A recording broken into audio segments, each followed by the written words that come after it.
Hey everybody, this is Riker Rider and welcome back to Let's Play Trauma Center New Blood. We are going to begin Operation 7-3, Identity Loss.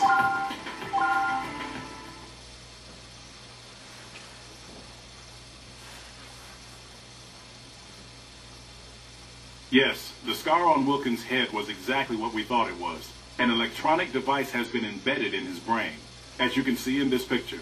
That explains the change in behavior. Yes. But how was he able to conduct Kidman's stigma research? I mean, with that thing controlling his brain. It's like being under hypnosis. He could be manipulated by the power of suggestion, but he still retained his intelligence. So, is it possible to change him back to normal? And is an operation necessary? His family would like us to try. The authorities have also consented. They want to hear his testimony in his normal state. I believe it's possible, if the device can be removed without damaging his brain. Dr. Vaughn, I'd like to hear your opinion. I think we should give it a shot. For the professor's sake. Then, we should start considering the obstacles we'll face while performing the surgery. Dr. Everett, I'll let you know the time and the place once we've given this more thought. Yes, ma'am. There is one last question I'd like to raise, though. It may have occurred to you already, but I don't blame you for not mentioning it. Who was able to perform such a difficult operation?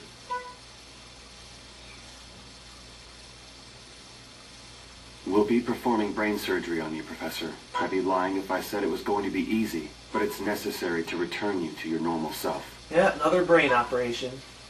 I don't think he can hear you, Dr. Vaughn. I'm a doctor, and this is my patient. He deserves an explanation.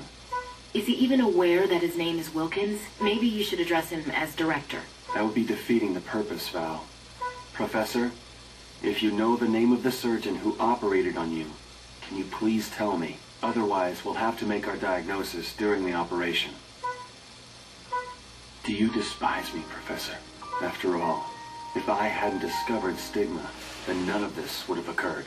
And you wouldn't be in this condition. If only I'd done things differently.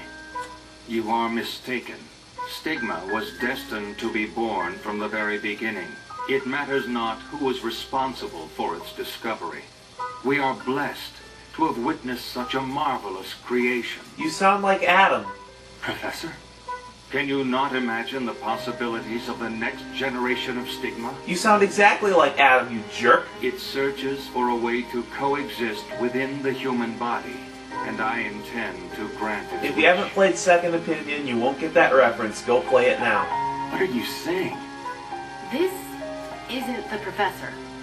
It may be his body, but there's something else inside of him.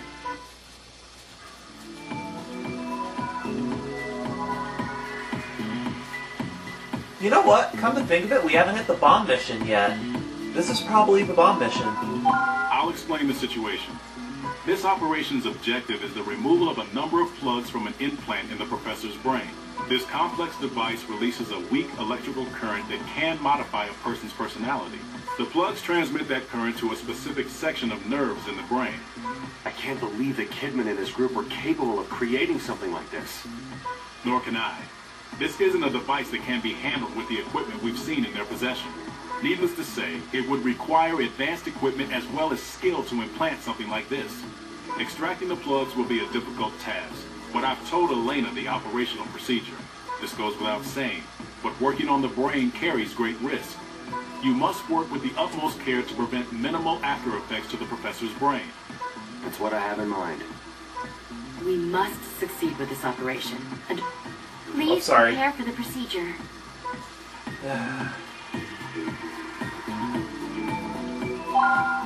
We can't make any mistakes. Let's begin the operation.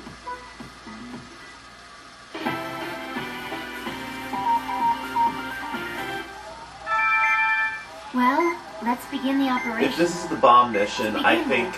We'll work on the actual If this is anything like the bomb mission from Second Opinion and Under the Knife, there are insta-kills where I think if you do anything wrong, it will instantly kill the patient. Use the forceps to pull out the 3 chips in the center.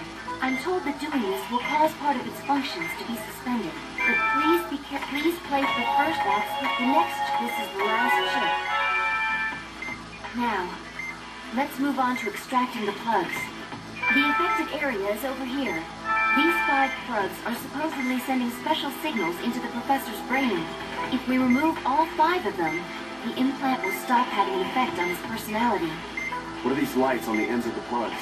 It seems that they light up when they receive signals from the main system. Because of the modifications we made to the implant earlier, the transmission signal is cutting out. Please pull out each plug while its light is off.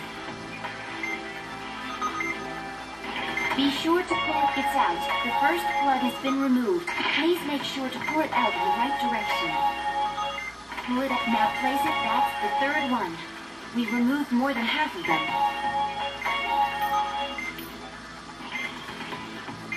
This is the... Now put... Good, that's all the plugs. We've disabled the personality disruptor. Finally, we need to turn the implant back on. Can't we just leave it alone? The device is in an unstable condition, and it's apparently dangerous to leave it as it is now. Hey, what's with this? All we have to do now is place the chips we removed back into the center. But, We have to put them in while avoiding those moving things? yes, that will be the case. Well, we're in no... Place that chip in the center. Please be careful. That's 2 down. This is the last one. There we go. Great work. All steps of the operation have been completed. I hope that this will return the professor to normal. I was cutting a little close bringing him back in. We'll just have to wait until he regains consciousness and see for ourselves.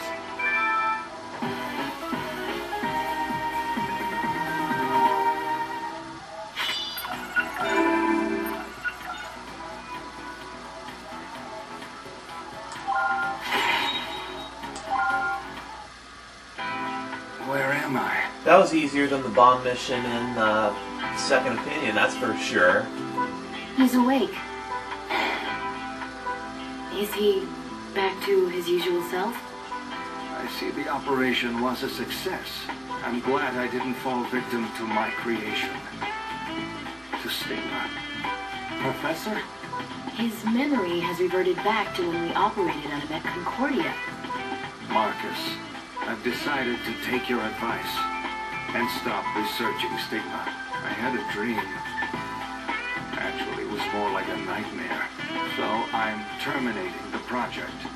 I think that's best. That's awesome, Professor. You're not going to tell him the truth, Marcus? It's not for me to say. It's the director's decision. Good. You're all still here. You could have just paged us. That's okay. I'm sure you're all tired from the surgery. I apologize for the short notice, but there will be another meeting tomorrow. We'll be discussing the international investigation of the Stigma Syndicate. Doctors from the other Caduceus branches will be present. I'm concerned about the professor's condition, but I'll try to make time for it. There's one other thing you should know, just so you aren't taken by surprise. One of the topics on tomorrow's agenda concerns Cynthia. How so? She's in Central Asia, Caucasus to be precise, and she appears to be there on behalf of the Syndicate. What? What? Next time on Let's Play Trauma Center New Blood, we'll find out what happened to Cynthia.